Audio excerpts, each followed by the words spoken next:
ಆಗುತ್ತೆ, ಕಾದ್ ನೋಡಬೇಕಾಗುತ್ತೆ. ರಾಜ್ಯದಲ್ಲಿ ನಾಳೆಯಿಂದ ಮತದಾರರ ಪಟ್ಟಿ ಪರಿಷ್ಕರಣೆಯಾಗುತ್ತೆ. ಜೂನ್ 30ರಿಂದ ಜುಲೈ 29ರವರೆಗೂ ಕೂಡ ಮನೆ ಮನೆಗೆ ಭೇಟಿ ಕೊಡಲಿದ್ದಾರೆ. ಮನೆ ಮನೆಗೆ ತೆರಳಿ ಮತದಾರರ ಮಾಹಿತಿಯನ್ನ ಸಂಗ್ರಹಿಸಲಿದ್ದಾರೆ. ಅನರ್ಹರನ್ನ ಪಟ್ಟಿಯಿಂದ ತೆಗೆಯಲಿದ್ದಾರೆ ಅಧಿಕಾರಿಗಳು. 2 ಕಡೆ ಹೆಸರು ಹೊಂದಿದ್ರೆ ಮೃತರ ಹೆಸರಿಗೆ ಕೋಕ್ ಕೊಡಲಾಗುತ್ತೆ. ಅರ್ಹರ ಹೆಸರು ಕೈ ಬಿಟ್ಟಿದ್ರೆ ಮೃತಪಟ್ಟಿಗೆ ಹೆಸರನ್ನ ಅಲ್ಲಿ ಸೇರ್ಪಡೆಯಾಗುತ್ತೆ.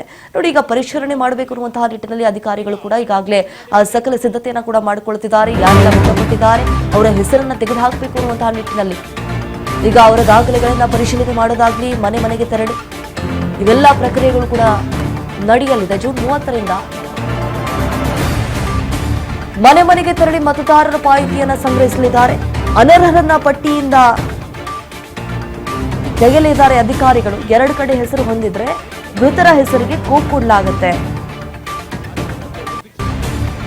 ಅರ್ಹರ ಹೆಸರು ಕೈ ಬಿಟ್ಟಿದ್ರೆ ಮೃತಪಟ್ಟಿಗೆ ಹೆಸರನ್ನ ಅಲ್ಲಿ ಸೇರ್ಪಡೆಗೊಳಿಸಲಾಗುತ್ತೆ. ನೋಡಿ, ರಾಜ್ಯದಲ್ಲಿ ವಿಶೇಷ ಮತದಾರರ ಪಟ್ಟಿ ಪರಿಷ್ಕರಣೆ ಪ್ರಕ್ರಿಯೆ ಈಗಾಗಲೇ ಪ್ರೊಸೀಜರ್ ಏನಿದೆ ಆರಂಭ ಮಾಡಿದ್ದಾರೆ. ಜೂನ್ 30ರಿಂದ ಜುಲೈ 29ರವರೆಗೂ ಕೂಡ ಚುನಾವಣಾಧಿಕಾರಿಗಳು ಹಾಗೂ ಬೂತ್ ಮಟ್ಟದ ಅಧಿಕಾರಿಗಳೇನಿದ್ದಾರೆ ಮನೆ ಮನೆಗೆ ಭೇಟಿ ನೀಡಿ ಮತದಾರರ ವಿವರಗಳನ್ನು ಕೂಡ ಪರಿಶೀಲಿಸಲಿದ್ದಾರೆ.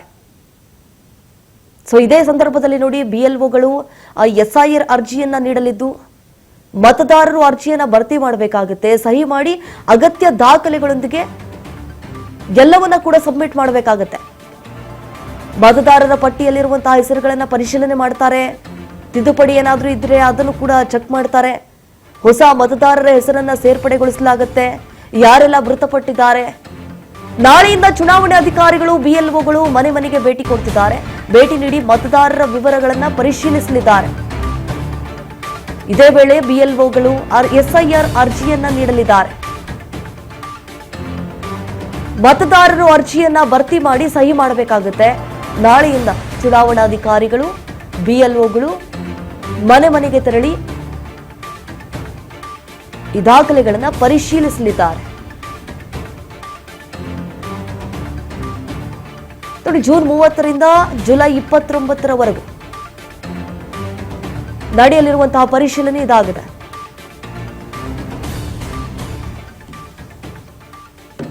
ಇದಕ್ಕೆ ಸಂಬಂಧಪಟ್ಟಂತಹ ಹೆಚ್ಚಿನ ಡೀಟೇಲ್ಸ್ ಕೊಡ್ತಾರೆ ನಮ್ಮ ಪ್ರತಿನಿಧಿ ವಿನುತಾ. ಈಗ ಫೋನ್ ಸಂಪರ್ಕದಲ್ಲಿ ಜಾಯ್ನ್ ಆಗಿದ್ದಾರೆ.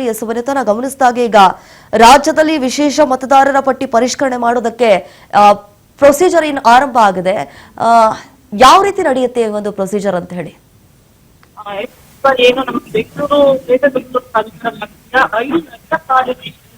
ಬರುವಂತಹ ವಾರ್ಡ್ಗಳ ಒಂದು ಮತದಾರರ ಪಟ್ಟಿಯ ವಿಶೇಷ ಸಮಗ್ರ ಪರಿಷ್ಕರಣೆ ಕಾರ್ಯ ನಾಳೆಯಿಂದ ಆರಂಭವಾಗ್ತಾ ಇರುವಂತದ್ದು. ಮತದಾರರು ತನ್ನ ಹೆಸರನ್ನ ಮತದಾರರ ಪಟ್ಟಿಯಲ್ಲಿ ಇದೆಯಾ ಅನ್ನೋದನ್ನ ಇಲ್ಲಿ ಪರಿಷ್ಕರಣೆಯನ್ನ ಮಾಡಿಕೊಳ್ಳುವಂತಹ ಅಗತ್ಯ ಇರುತ್ತೆ. ಒಂದ್ ವೇಳೆ ಅಗತ್ಯವಿದ್ದಲ್ಲಿ ಹೆಸರನ್ನ ಸೇರ್ಪಡೆ ಮಾಡುವಂತದ್ದಾಗಿರ್ಬೋದು, ತಿದ್ದುಪಡಿ ಆಗಿರ್ಬೋದು, ಅಥವಾ ಏನಾದ್ರೂ ಅಳಿಸುವಿಕೆಗಾಗಿ ಅರ್ಜಿಯನ್ನು ಕೂಡ ಇಲ್ಲಿ ಸಲ್ಲಿಸೋದಕ್ಕೆ ಅವಕಾಶ ಇರುವಂತದ್ದು.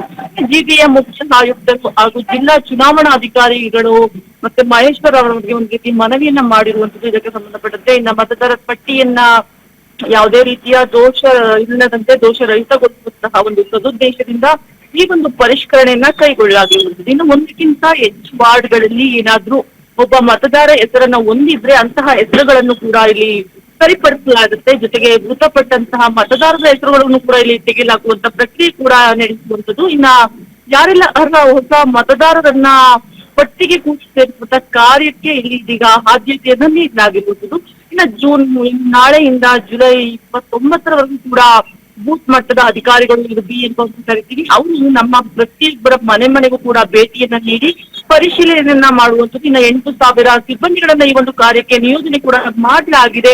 ಒಟ್ಟಾರೆಯಾಗಿ ಮತದಾರ ಪಟ್ಟಿ ಪರಿಷ್ಕರಣೆ ಕಾರ್ಯದಲ್ಲಿ ನಿರ್ಲಕ್ಷ್ಯ ತೋರಿದಂತಹ ಅಧಿಕಾರಿಗಳಿಗೆ ಕ್ರಮ ಕೂಡ ಕೈಗೊಳ್ಳಲಾಗುತ್ತೆ ಅನ್ನುವಂತಹ ಎಚ್ಚರಿಕೆಯನ್ನು ಕೂಡ ಆಯುಕ್ತರು ನೀಡುವಂಥದ್ದು. ಇನ್ನು BRB ಕೊರತೆಗಳನ್ನ ಇರುವಂತಹ ಕಡೆ ತಕ್ಷಣದಲ್ಲಿ ಸಿಬ್ಬಂದಿಗಳನ್ನು ಕೂಡ ಆಯೋಜನೆ ಮಾಡುವಂತಹ ಕೆಲಸಕ್ಕೆ ಕೂಡ ಇದೀಗ ಅಂದ್ರೆ ಪ್ರಕ್ರಿಯೆಗೆ ಮುಂದುವರಿರುವಂತದ್ದು. ಇದು ಪ್ರತಿಕ್ರಿಯೆ ಯಾರೆಲ್ಲ ನೀಡಲ್ಲ ಅಂತರ ವಿರುದ್ಧ ಕಾನೂನು ಕ್ರಮ ಕೈಗೊಳ್ಳೋಕ್ಕೂ ಕೂಡ ಅಧಿಕಾರಿಗಳಿಗೆ ಸೂಚನೆಯನ್ನ ನೀಡುವಂಥದ್ದು.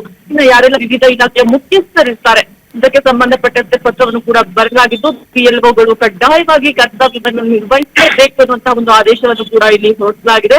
ಈ ಮತದಾರರಲ್ಲಿ ಜಾಗೃತಿ ಮೂಡಿಸುವ ಸಲುವಾಗಿ ಈ ಬಾರಿ ಈ ಒಂದು ಕಾರ್ಯಕ್ರಮಗಳನ್ನು ಕೂಡ ಜಾರಿ ಮಾಡ್ತಿರುವಂತದ್ದು. ಅಂದ್ರೆ ಸಾಮಾಜಿಕ ಜಾಲತಾಣಗಳು, ವೆಬ್ಸೈಟ್ ಆಗಿರ್ಬೋದು, ಫೋನಿನ್ ಕಾರ್ಯಕ್ರಮಗಳು, ಮತ್ತೆ ರ್ಯಾಲಿ, ಮ್ಯಾರಥಾನ್, ಸೈಕ್ಲೋಥಾನ್ ಅಂತಹ ಒಂದಷ್ಟು ಕಾರ್ಯಕ್ರಮಗಳನ್ನು ಕೂಡ ಇಲ್ಲಿ ಆಯೋಜನೆಯನ್ನ ಮಾಡಲಾಗಿರುವಂತದ್ದು.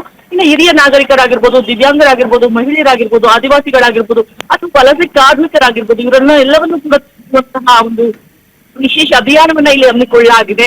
ಇನ್ನು ಅಧಿಕಾರಿಗಳು ಪ್ರತಿನಿತ್ಯ ಕೂಡ ಈ ಒಂದು ಪ್ರಗತಿ ಪರಿಶೀಲನಾ ಸಭೆಯನ್ನ ನಡೆಸಿ ಯಾವುದೇ ಲೋಪದೋಷಗಳು ಇಲ್ಲದಂತೆ ಒಂದು ರೀತಿಯಲ್ಲಿ ಎಸ್ಐಆರ್ ಪ್ರಕ್ರಿಯೆಯನ್ನ ಕಾಲಮಿತಿಯೊಳಗೆ ಕೂಡ ಪೂರ್ಣಗೊಳಿಸಬೇಕು ಅನ್ನುವಂತಹ ಆದೇಶವನ್ನು ಕೂಡ ಮಹೇಶ್ವರ ರಾವ್ ಅವರು ಹೊರಡಿಸಿರುವಂತದ್ದು.